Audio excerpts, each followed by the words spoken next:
A Índia, lá nasceu a yoga, né? Chama yoga agora. As várias manifestações de yoga.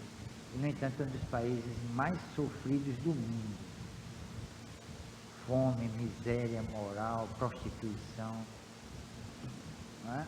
Isso mostra que o homem ainda não aprendeu a se conhecer. E ele precisa primeiro assumir a sua eternidade. É um dos pressupostos para a pessoa começar um trabalho de autoconhecimento. E muitas vezes esse autoconhecimento pode levar a pessoa até uma crise.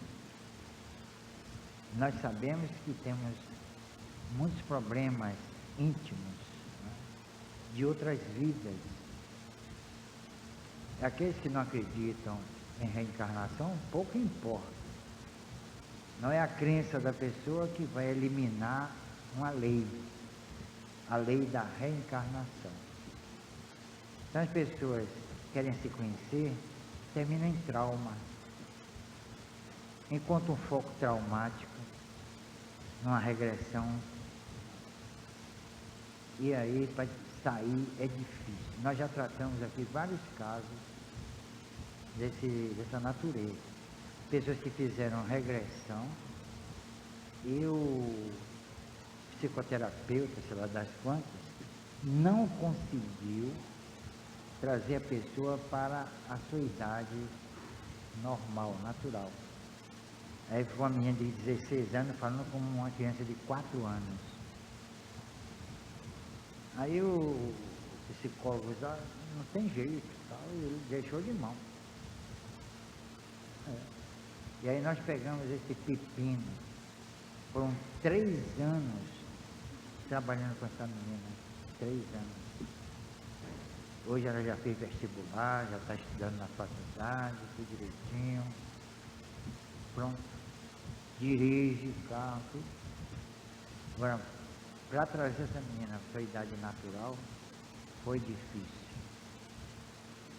Eu tirava assim do corpo, começava a trabalhar com o espírito. E foi uma dificuldade muito grande. Outros casos também, né, que nós tratamos aqui. Nós não queremos de maneira nenhuma invalidar o trabalho desses profissionais, de maneira nenhuma. São profissionais, né, dedicados, responsáveis, mas há certas áreas que escapam à psicologia e à psicanálise, que é justamente a contraparte espiritual, que não é levada em consideração nesses estudos psicanalíticos e psicológicos. Então nós atuamos nessa área. Aqui não há nenhum exercício ilegal de profissão, porque nós trabalhamos com espírito. E vocês sabem que no currículo dessas faculdades, a faculdade de psicologia, não se cogita, né, da existência do espírito. O espírito não existe. Tudo é a mente, mas até hoje ninguém soube explicar o que é mente. Ninguém. É uma coisa muito vaga, muito inconsistente. Nós não sabemos, como eu disse no início, como funciona o nosso organismo. Ele funciona independentemente da nossa vontade, vamos botar consciente. Ninguém sabe o que está se passando aí dentro de vocês. O que está acontecendo? Está se formando um tumor aí? Um problema sério, até de ordem psíquica. A gente não sabe nada. Teve um caso que nós fomos ver com a médium aqui chamada Simone e Dulce. Um rapaz foi dormir e de manhã acordou paralítico, sem se mexer na cama. A mãe estranhou porque ele acordava cedo para ir para a faculdade. E ela, quando foi acordar o rapaz para ir para a escola, ela estava completamente paralisada. Ele levou 3 anos fazendo exames e médicos até em São Paulo, nada. Numa noite ele ficou bom. Essas duas médias atraíram dois espíritos. Ele estava na cadeira de rodas e se levantou e andou. Milagre. A mãe ficou gritando: milagre, Nossa Senhora, muito obrigada. Não é? Então, isso aí é uma evidência, há testemunhas. A mãe me deu até o resultado dos exames, tudo. Eu tenho tudo documentado. Um dia teve uma menina aqui que ia fazer uma operação na cabeça, no cérebro, um tumor imenso. Eu levei até para um congresso lá no centro de convenções esse caso documentado. Então fez a tomografia, está lá o tumor. Vamos operar. Mas a tia espírita disse: não, vamos ver se há alguma influência espiritual. Não descartou a possibilidade de tumor. Pois bem, aí começou um tratamento aqui espiritual, ela foi melhorando. Aí tirou uma outra tomografia, apareceu o rosto de um velho no lugar do tumor. Esse espírito foi atraído e já tem quantos anos? 6 a 7 anos, já está bem, acabou tudo. Então a gente tem que separar o joio do trigo, o que é espiritual e o que não é espiritual. Ou seja, pode ser até que venha a ser espiritual, mas um caso endógeno. Ali o espírito está passando por aquele trânsito gerado pelas suas atitudes, suas posturas morais, nesta e principalmente em vidas passadas, porque é a repercussão natural do ato que ele praticou. Não é Deus que quis que ele ficasse doente. Ele mesmo cria a sua situação. Nós agimos, interagimos na sociedade e criamos problemas para outrem e para nós mesmos. Porque a maioria esmagadora das pessoas não acredita na imortalidade da alma. Não, isso é coisa de religião, coisa de ignorância. Até hoje prevalece esse ente de razão. Até hoje prevalece essa opinião a respeito, principalmente da doutrina espírita. Espiritismo, esse nome já é execrado praticamente em determinados ambientes, principalmente na área científica. Mas a doutrina espírita é uma ciência, agora só que há métodos, uma metodologia específica. O próprio Kardec disse: olha, a ciência oficial, a ciência do homem, é incapaz de avaliar os fenômenos espíritas. Então, diante dessa dificuldade, surgiu a metapsíquica de Charles Richer, Prêmio Nobel de Medicina, e surgiu a parapsicologia com J.B. Rhine. Uma em 1909 por aí e outra em 1932. Ele estudou até 1968 os problemas gerados pela paranormalidade.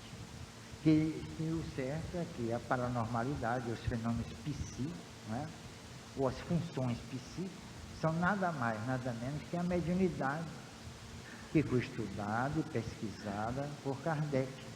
Então Kardec foi o pioneiro, ele abriu a porta assim, de par em par, que dá para o mundo paranormal, que pode ser provocado o fenômeno pelo espírito, o desencarnado, como pode o mesmo fenômeno ser realizado pelo espírito encarnado. Então tem funções psi-gama, psi-kappa. Psi-gama são os fenômenos oriundos do ser reencarnado. E o outro é relativo à atividade, à manifestação ostensiva do espírito desencarnado, através da mediunidade. Quando o criador da parapsicologia, J.B. Heine, ele começou a investigar todo esse processo, como a telepatia, a criptestesia, né, a psicoscopia, ele começou a verificar a psicocinesia, que Kardec foi pioneiro na manifestação dos chamadas mesas girantes. Quando ele começou a investigar, ele verificou que realmente os paranormais, né, ou abnormais, ou supranormais, provocavam realmente esses fenômenos através do que? Da vontade e da chamada força psíquica, um rótulo, né, cunhado por William Crookes, um grande químico inglês. Então ele verificou que os fenômenos eram provocados por esses sensitivos, esses paranormais. Por exemplo, na chamada pré-cognição, né? Um conhecimento antecipado das coisas. Ele jogava os dados, chamados dados, né, parapsicológicos.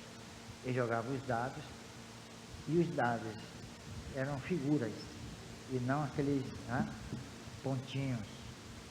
Então o sensitivo dizia, vai cair tal figura, e caía.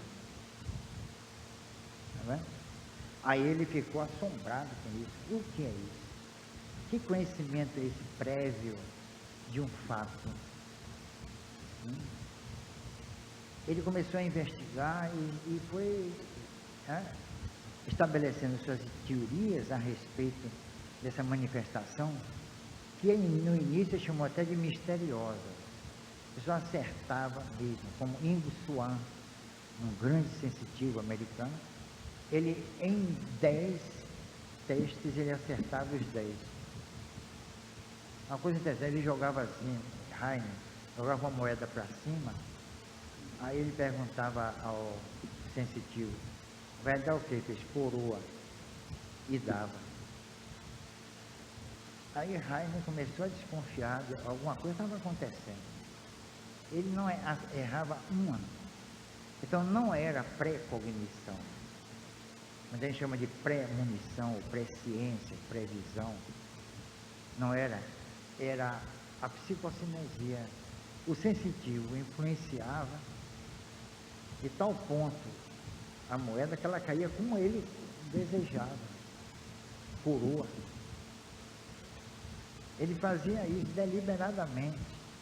E aí, então não era um conhecimento antecipado. Então vejam, esses estudos são complexos. Aí surge esse padre aí falando um monte de bobagem. Ele não estuda, não pesquisa, ele não quer estudar e pesquisar, porque acha, ele tem medo de encontrar o espírito, como Heine e a esposa dele, Louise Heine, encontraram o espírito por detrás de muitos fenômenos. Eles tiveram que dar o braço a torcer. Escreveu um livro novo, Mundo da Mente, em que ele descobre, entre aspas, que na origem, na gênese desses fenômenos estava um ser espiritual. A partir daí, a parapsicologia, que tentava derrubar o trabalho de Kardec e dos grandes pesquisadores, mesmo não espíritas, que comprovaram através de suas pesquisas a imortalidade da alma, aí começou um trabalho de deturpação. Falsos parapsicólogos entraram em cena para dizer que não, todos os fenômenos são decorrentes da atividade psíquica do homem. Mas até hoje ninguém ainda definiu, pelo menos para mim, o que é psiquismo. O cérebro, mas o cérebro é a massa encefálica, não é isso? Faz parte do corpo. Ele é material. Agora, como ele pode gerar fatos abstratos? Um processo de abstração, como o pensamento. Aí alguém perguntou, como Pierre Janet perguntou, o pensamento é uma secreção do cérebro?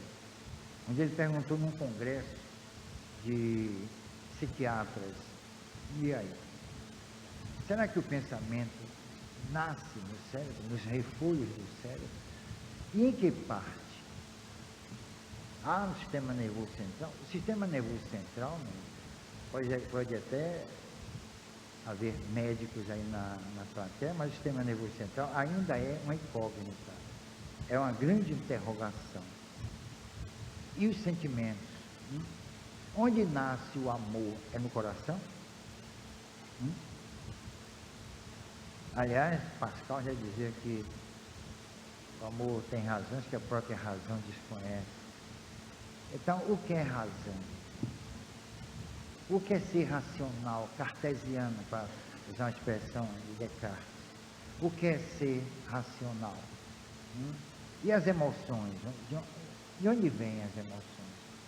Aqueles estímulos, a gente vê uma pessoa sofrendo, e aí a gente começa a chorar, a ter pena, a ter compaixão, a querer ajudar e não consegue. Nós não conseguimos nem ajudar a nós mesmos em determinados momentos, nem a ninguém. Então, de onde nascem os sentimentos? É no cérebro? Estão ali segregados. E a genialidade, para onde é que vai? E as ideias inatas, que querem derrubar? Que ideias inatas são essas? A pessoa já nasce com aquelas tendências, ou aquela tendência, aquela predisposição, como por exemplo, os grandes compositores. Mozart sentava ao piano e tocava divinamente bem, com pouca idade. De onde veio aquele virtuosismo? Estava no cérebro dele?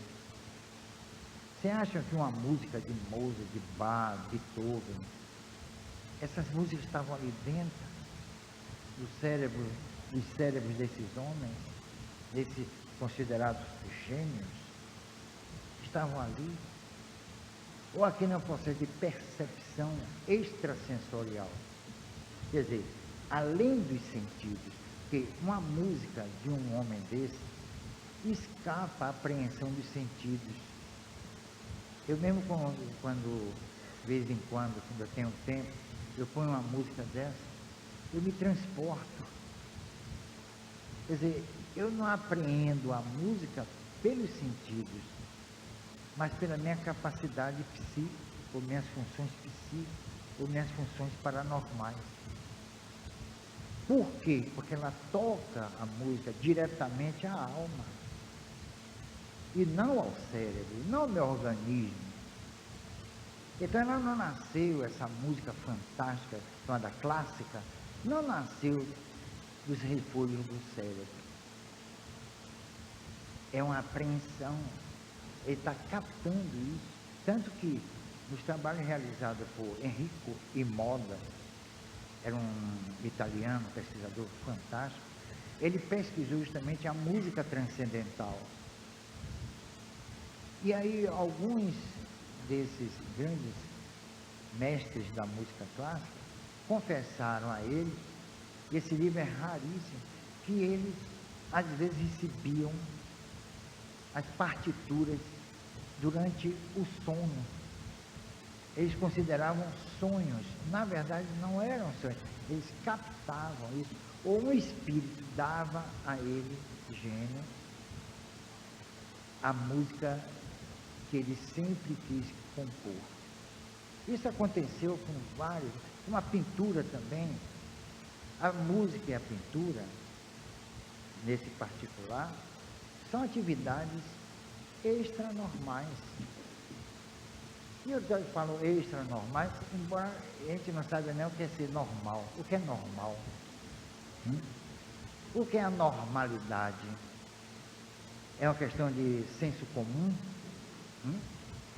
Todos praticam a mesma coisa. Então, é um processo cultural, mimético. Então, nós precisamos estudar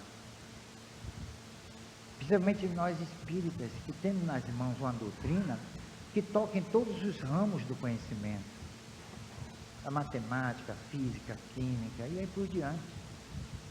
Não é uma doutrina religiosa, não tem nada a ver com a religião, porque eu digo com toda a sinceridade, se fosse uma religião não estaria aqui. Chega de religião para mim. Nós temos que nos conhecer, mas não através de estados ascéticos, místicos, mas através de um processo científico. Conhecer o espírito e lidar com o espírito é um processo científico. Não tem a menor. Quem é o espírito? É feito de quê? O chamado perispírito. Quer dizer, é um vocábulo grego e outro latino. Peri, em torno de espírito. É uma espécie de revestimento do espírito com a aparência humanoide, com um processo até de identificação e também para não haver uma ruptura biopsíquica para a próxima encarnação. Então, o que é esse corpo? Chama corpo energético. Os egípcios chamavam de Ka, os gregos chamavam Eudolon, os hinduístas chamavam de Linga Sharira. Então é conhecido desde remotas eras. Então que corpo é esse? É feito de quê? De energia. É um processo energético. E nós temos que saber que tipo de energia constitui esse corpo. Aí vem os estudos sobre perispírito feito por o Gustavo Gelei, por exemplo, Ernesto Bolzano, o próprio Kardec. Então é isso que nós devemos demonstrar e divulgar através da mídia, quando há oportunidade. Porque a doutrina espírita não pode estar conformada como leite de Procusto, tá? Dentro das concepções místicas de alguns espíritas. O amor, tá? Não é isso não. Antes de a gente praticar o amor, nós sempre precisamos saber o que é o amor. O que é? Se eu perguntar aqui a vocês, um por um, o que é o amor, eu acho que vai haver muita divergência aí, não vai? Onde nasce o amor? No coração?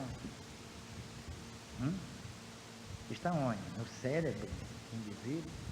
Hoje, a ciência mais ultramoderna acha o seguinte, que não é o cérebro o dono da casa, mas é um sistema, é todo o corpo. Isso até abriu espaço para a holística, até determinado ponto. Então, o que é o amor? É a expressão de quê?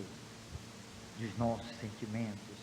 Mas no estágio moral, ético, principalmente ético, que é a ciência da moral, em que nós nos encontramos, o amor está ligado fundamentalmente aos sentidos.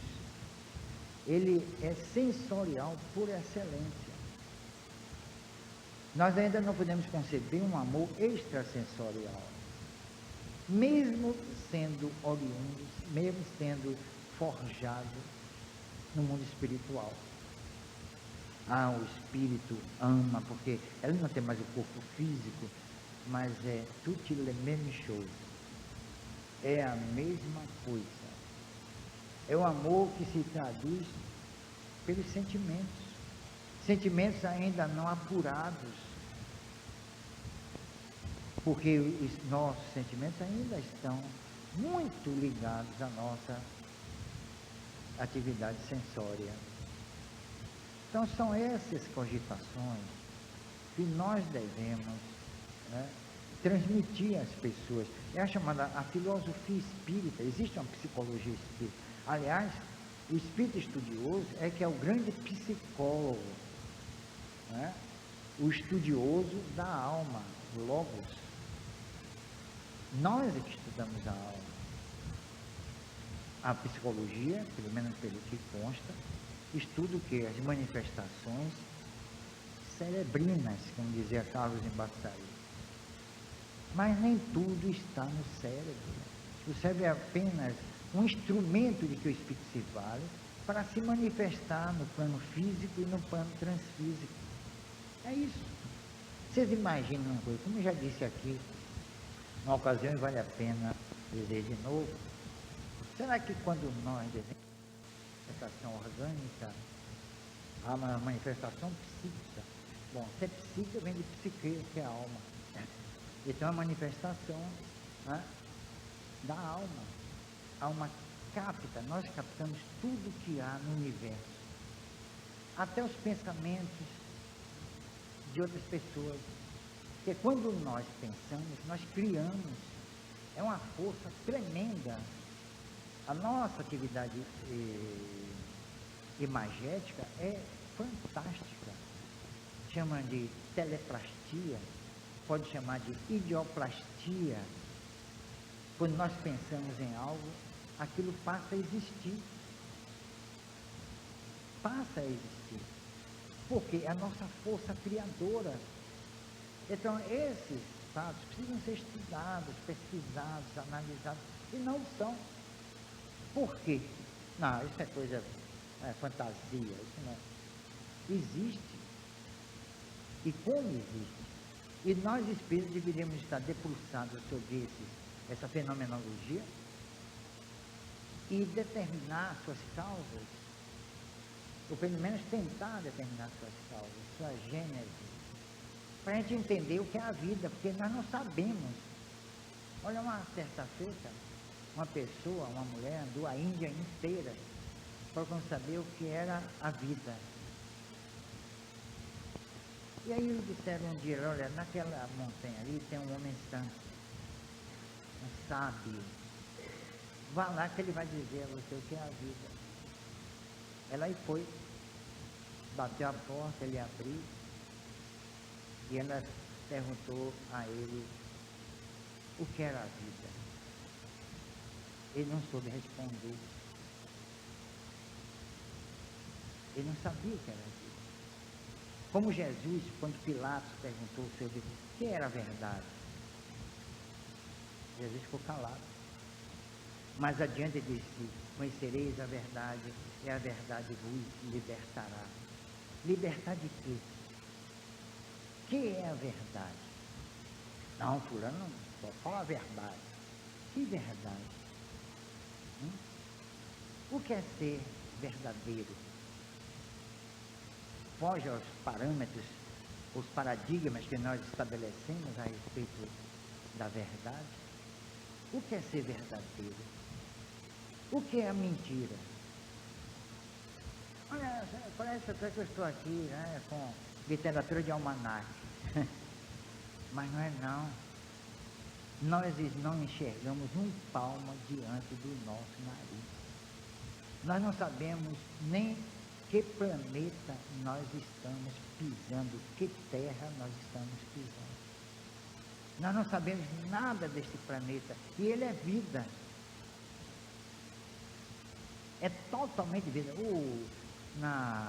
Em Zaratustra, de Nietzsche, ele faz uma pergunta ao sol, e disse assim, o que seria de você se não houvesse alguém para iluminar? Ou algo para iluminar? Tá vendo aí? O que é a fotossíntese? É o trabalho vivificante das plantas através da luz solar. Que mecanismo é esse? É uma lei. Quem estabeleceu essa lei? Quem a criou? Foi por acaso? É devido ao acaso? Então nós não sabemos nada.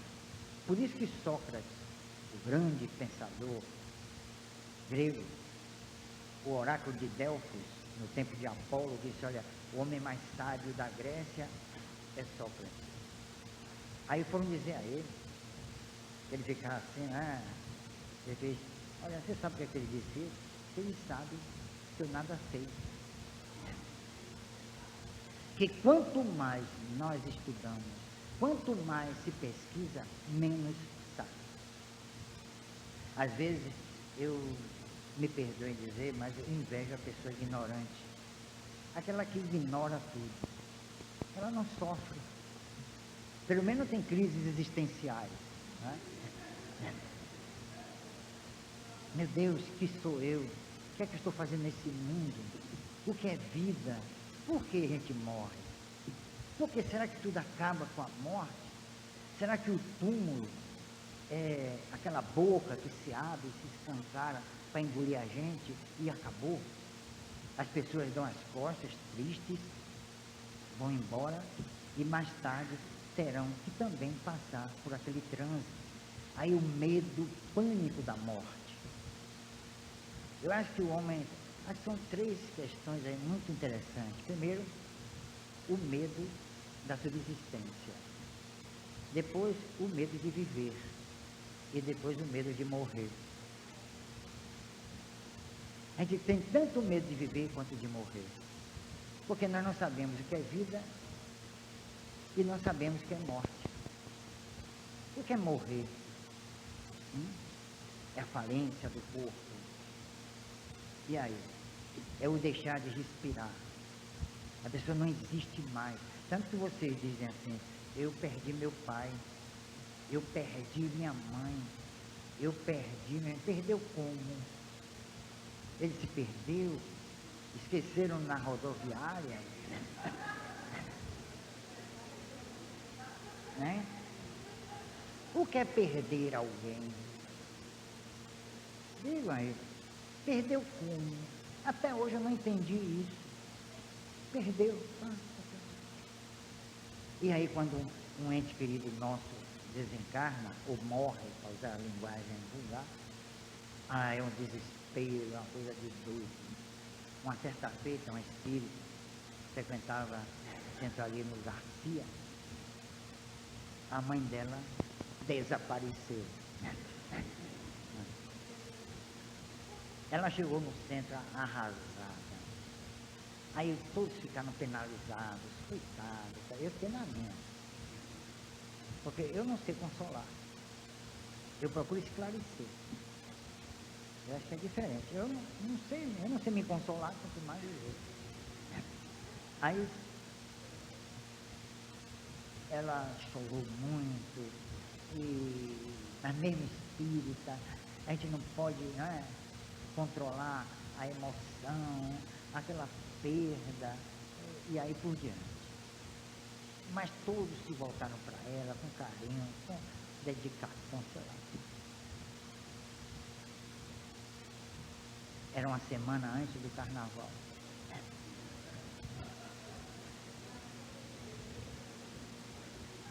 Eu trabalhava na Federação das Indústrias, a sede era ali na Avenida 7.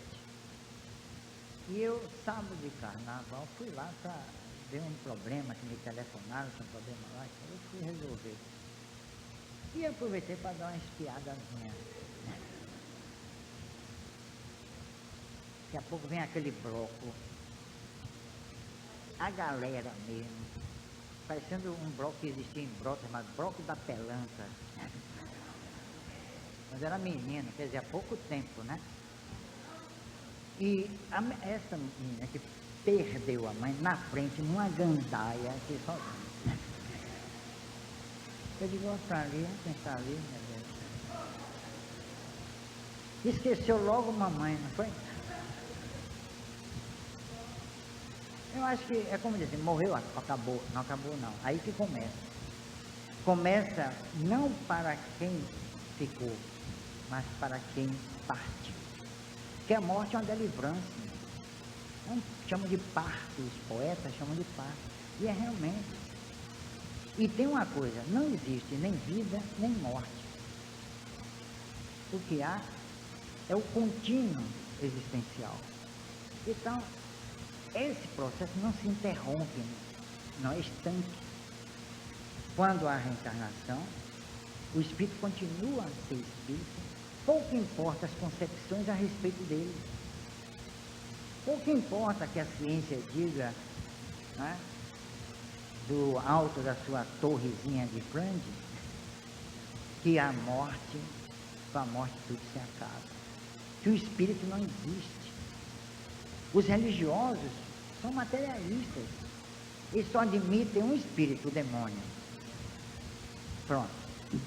rabo, chifre, e não sei por que vestido de vermelho, para representar as chamas do inferno. Não é? Quer dizer, nesses absurdos as pessoas acreditam. Vocês sabem quem é o demônio? É aquele anjo que caiu. Veja que Deus mais, né, atrapalhado. Ele cria um anjo, quer dizer, símbolo da perfeição, e esse anjo cai no estado de onde? E aí vira um demônio. Isso ainda é pregado atualmente. Então, que Deus é esse?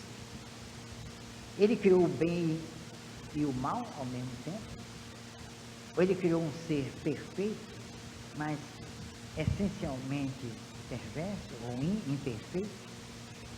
São certas ilações que podem nos esclarecer e muito o estudo da doutrina dos Espíritos. Não que ela seja maior, nem a melhor, nada disso. Ela explica de uma forma racional. Você vê que a doutrina espírita se sustenta em 3 grandes princípios, que sempre foram cultuados pela humanidade: a imortalidade, a reencarnação e a comunicabilidade com os espíritos. E a comunicabilidade dos espíritos para conosco. Sempre houve isso. Se vocês estudarem o totemismo, que é uma das manifestações culturais mais antigas, e que daria origem, o totemismo, à própria religião, em seus desdobramentos culturais, nós vamos encontrar há mais de 10.000 anos os homens entrando em contato com os espíritos. Entravam de uma maneira natural. Olha, no Evangelho há um episódio interessante. É quando os apóstolos estavam reunidos, lamentando a prisão de Pedro. Pedro foi preso. E aí ele foi solto, sabe como? Vocês vão ver isso no Evangelho, em Atos dos Apóstolos. Ele foi solto da seguinte maneira: 2 ou 3 espíritos entraram na prisão, pois todos os guardas, está lá escrito, para dormir, abriram a cadeia, como se no passe de mágica, e Pedro saiu. E quando passou pelos corredores do calabouço, os guardas estavam todos dormindo. Ele aí foi à casa de Simão, o curtidor, onde estavam os apóstolos reunidos. Então ele bateu a porta. Aí veio uma pessoa, abriu aquele postilhozinho, né, aquela janelinha, olhou e disse: a alma de Pedro está aqui. Por que ela disse isso?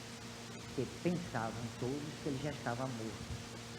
Então, vejam como o espírito se comunicava de uma forma tranquila com os chamados vivos.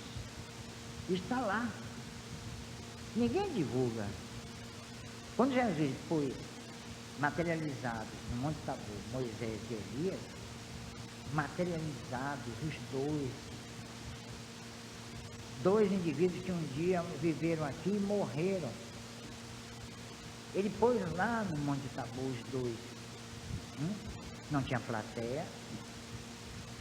3, vejam só, um trabalho eminentemente, foi a primeira sessão espírita à luz das estrelas.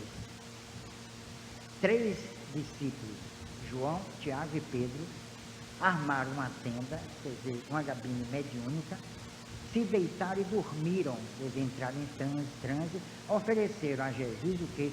O ectoplasma. O mesmo aconteceu muito tempo depois com William Crookes, com a médium Florence Cook, que ofereceu o ectoplasma para materializar um espírito chamado Ket King, fotografado, né? E sumia assim de propósito na vista de todo mundo. E não era um trabalho de prestidigitação, de trucagem. Então esses fatos mostram, evidenciam a imortalidade da alma. Só quem não quer saber e quem não estuda. Agora mesmo estão estudando os neutrinos. Está bagunçando a vida dos físicos no primeiro mundo. São espécies de seres diminutos. que estão mostrando o processo da vida, a existência da vida, onde pensavam que havia apenas o vácuo.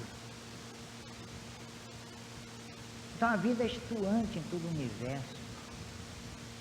A luz das estrelas que nós enxergamos muito tempo depois que ela partiu lá da fonte, essa luz é vida. Tudo é movimento, já diziam os gregos, Tales de Mileto, Heráclito de Éfeso. Tudo é movimento, não existe inércia. Por quê? Porque a vida, como eu disse, é estuante. Ela se modifica, ela se transforma através do tempo, através do espaço, para gerar novos processos vivificantes. E tem uma coisa, o universo está em franca progressão. Eu penso assim, o universo não é perfeito, ele está em franca progressão, de acordo com o quê? Com a percepção do homem. Quanto mais apurarmos a nossa percepção, mais nós vamos entender a vida e o universo. Por enquanto, a nossa percepção é muito apocada. Isso quer dizer que a gente não pode estabelecer hoje parâmetros. Dizer, não, isso é assim. A gente não pode dizer isso, não, isso por enquanto é assim. Porque o universo tem esse processo de progressão, mas em função do despertar da inteligência e da percepção do homem. Se vocês me perguntarem, Bernardo, qual é a sua concepção de Deus? Eu posso dar aqui uma concepção, mas sei que mais tarde eu teria que modificar. Porque Deus cresce nesse particular em função da minha percepção. Então, Deus é aquilo que os homens fizeram dele. Dizem até que nós somos a imagem e semelhança de Deus. Isso é piada. Como é que nós podemos ser a imagem e semelhança de Deus? Não é? Não é nada disso. Quando Jesus disse, eu e o Pai somos um, nós também podemos dizer que no momento em que Ele nos criou, Ele nos dotou de quê? Da eternidade. Tanto que nós não vamos para a eternidade, nós somos a eternidade. É diferente. Ora, se nós somos eternos e Deus é eterno, somos um. Foi dentro dessa concepção que Jesus disse. Jesus se referiu a esse processo que há, essa interação, vamos chamar metafísica, né? Ou transcendental, se vocês quiserem usar, ou Kant, ou então Aristóteles, nós vamos encontrar o quê? Essa correlação entre o Criador e a criatura. Nós seremos deuses? Jesus disse, vós sois deuses.